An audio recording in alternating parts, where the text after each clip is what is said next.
This week, we are traveling to Wayne, New Jersey. We're going to sheer talent. And Kathy will be there.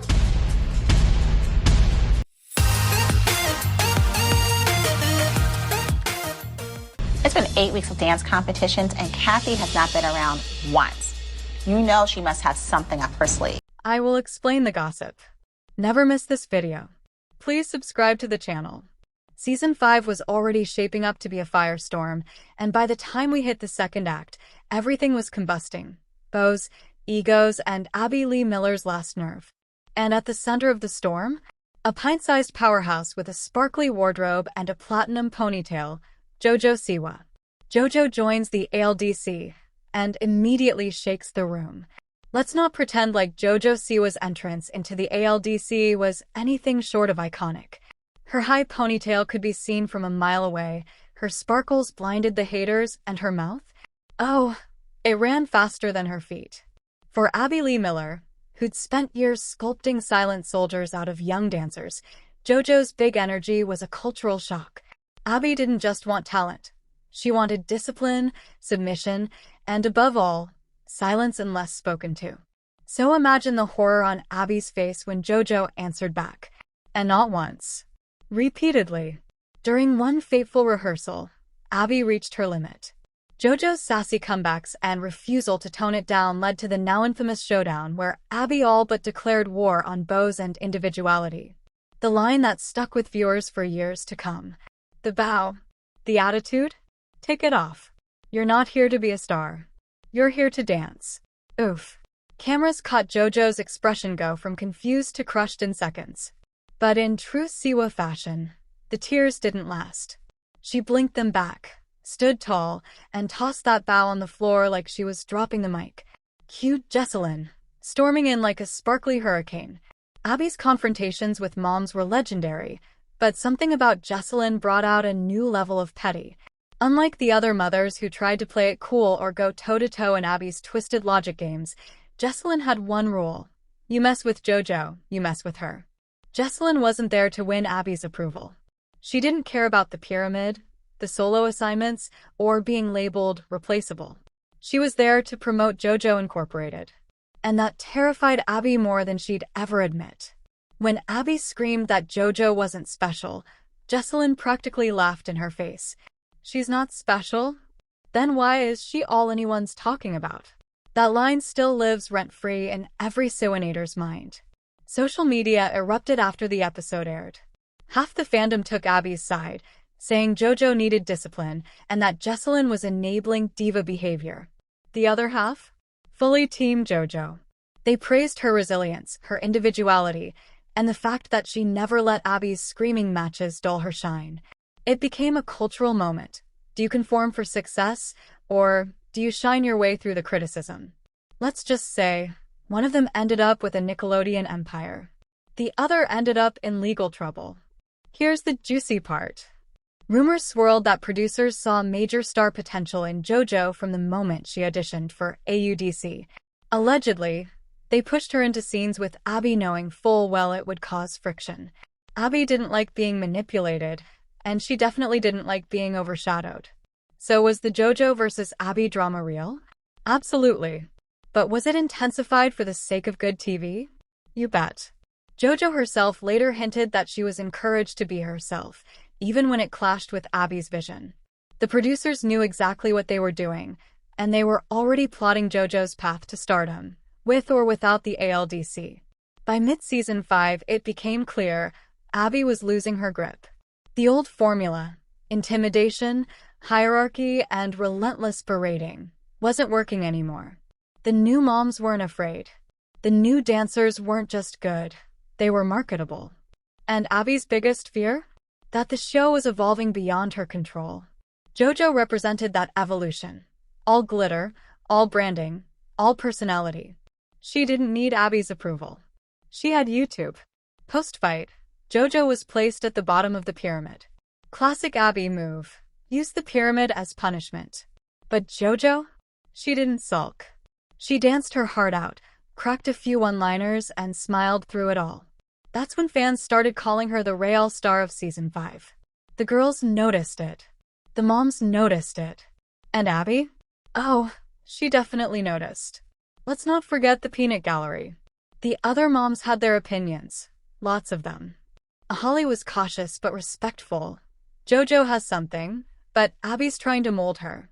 Akira wasn't impressed. That kid's too much. Jess needs to reel her in. Jill, forever strategic. If Jojo can handle Abby, she might actually make it. And then there was Melissa, who stayed quiet but watched it all like a hawk. Her daughter might have been the star, but she knew a threat when she saw one. Jojo's redemption solo. When Jojo finally got a solo after all the drama, everyone was watching. Abby gave her a lyrical routine, totally out of her usual jazz funk zone. It was a test. Jojo nailed it. The performance wasn't just technically sound, it was emotional. Fans couldn't believe how versatile she really was. Even Abby had to begrudgingly nod. Cue the gossip. Did Abby finally see Jojo's potential? Or was she just trying to control the narrative? Either way, the damage had been done. Jojo had arrived, and there was no stopping her. Legacy moment. The bow becomes a symbol.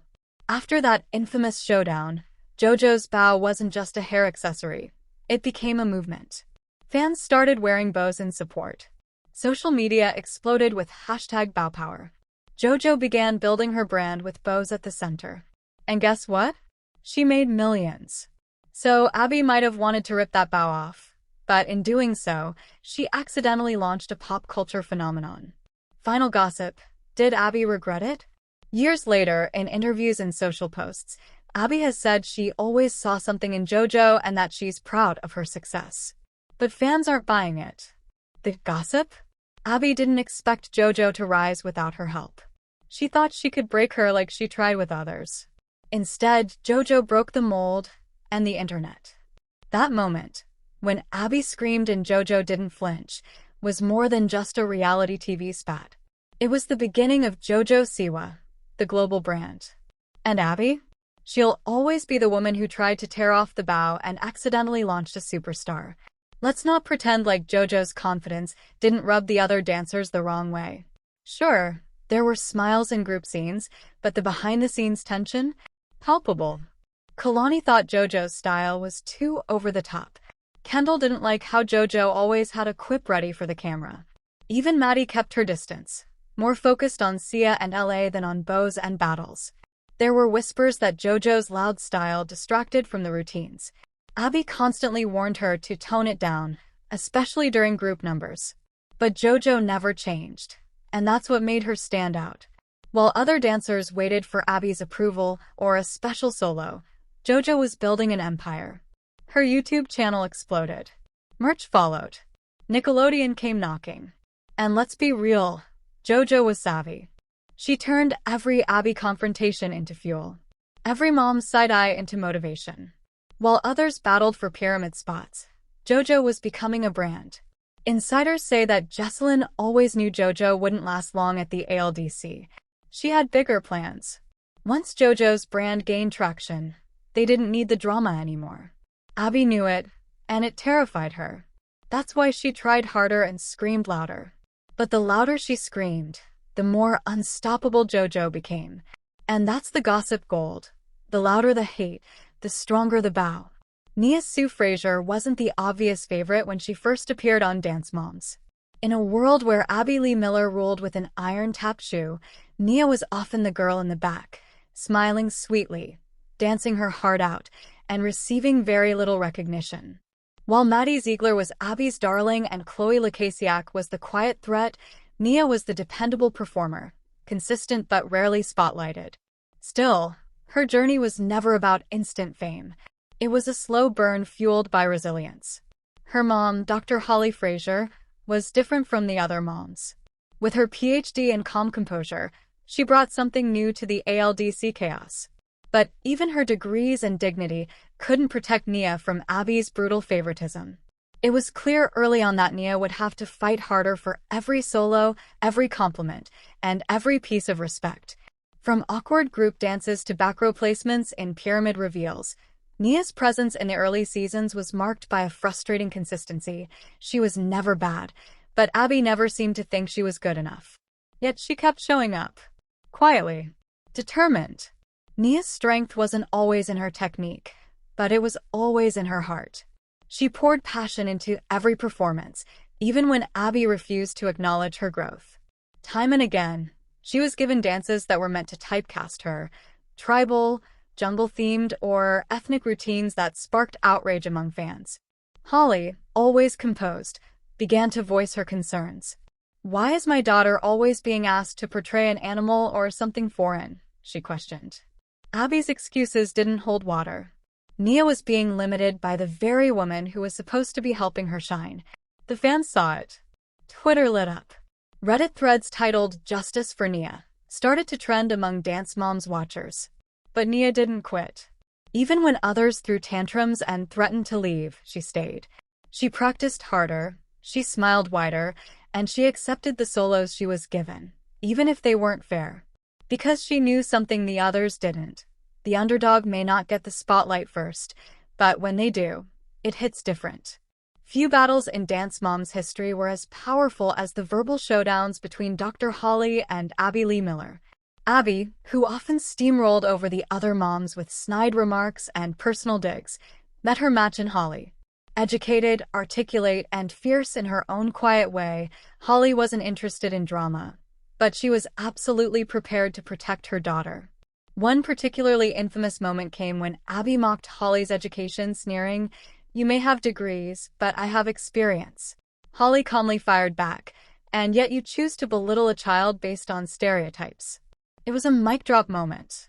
Each clash between them represented something bigger. Holly stood for every mom who refused to let the system crush her child's dreams. Abby stood for a toxic industry that praised a few and overlooked the rest. And in the middle of it all was Nia, learning that she would have to create her own path. Everything changed with one solo, no matter what. A heartfelt performance dedicated to her mother. It was an emotional, expressive piece that showed off the side of Nia fans rarely got to see, raw, vulnerable, and powerful. The crowd rose to its feet. Parents in the audience wiped tears. Even Abby, usually stone-faced, couldn't deny the impact. But she tried. "It was fine," she muttered. The fans weren't buying it. The solo went viral, and viewers flooded social media with messages like, "This is what Abby's been sleeping on?" That performance flipped the narrative. Suddenly, Nia wasn't just the sweet background dancer. She was the breakout star who refused to quit. While still dancing with the ALDC, Nia began exploring new territory, music. Teaming up with industry professionals outside of Abby's grip, Nia started laying down vocals in a real studio. Her first single, "Star in Your Own Life," dropped, and it was pure empowerment. Abby was less than thrilled. She barely acknowledged it. Holly, however, was fully invested. She became the ultimate momager, scheduling shoots, organizing press, and protecting Nia from industry vultures. Despite Abby's shade, "You're not Beyoncé," Nia pressed on. She released more tracks, filmed music videos, built a fanbase separate from Dance Moms. The message was clear. She wasn't waiting for Abby's permission anymore. Back at ALDC, the vibe shifted. Some girls were excited for Nia. Others, not so much. Kendall Verts was also pursuing music, and the comparisons were inevitable. Jill and Holly clashed over whose daughter was more serious about their music careers. Abby refused to play Nia's songs in class. She told her to leave the singing for the studio. The irony? That's exactly what Nia was doing, being in the studio. Despite the passive-aggressive tension, Nia didn't lash out. She stayed classy. She kept promoting her work, kept rehearsing, and kept shining. As the seasons went on, it was clear Nia's time at ALDC was winding down. She wasn't quitting. She was leveling up. While still part of the group dances, her energy shifted. She was no longer reliant on Abby's approval. She had found something more powerful, self-worth. Her departure wasn't marked by screaming matches or messy exits. She walked away with grace. Holly stood beside her, proud and composed. By then, Nia had millions of followers, brand deals, and a thriving career. Abby's validation? No longer necessary. Post-Dance Moms, Nia's glow-up was real. She dropped more music, starred in digital series, made guest appearances on talk shows, and even appeared in off-Broadway productions. She became a red carpet regular, a style icon, and a Gen Z role model. She also opened up about her experience, the racial bias, the favoritism, and the pain of being overlooked. But she did so without bitterness. Just honesty. Nia transformed into more than just a former reality TV kid. She became a force, a creator, a name. Looking back, Nia Su's story is the blueprint for turning rejection into redemption. She never screamed, never quit, never let the negativity define her. Instead, she danced harder, sang louder, and smiled brighter. Her legacy isn't just about rising above Abby's criticism. It's about showing every underdog that the spotlight can be yours, even if you have to build it yourself. From the back of the pyramid to the front of her own stage, Nia fought back, and she won. And the best part? She did it with heart, with class, and with Holly right by her side. Nia Su, not Abby's pick, but everyone's inspiration.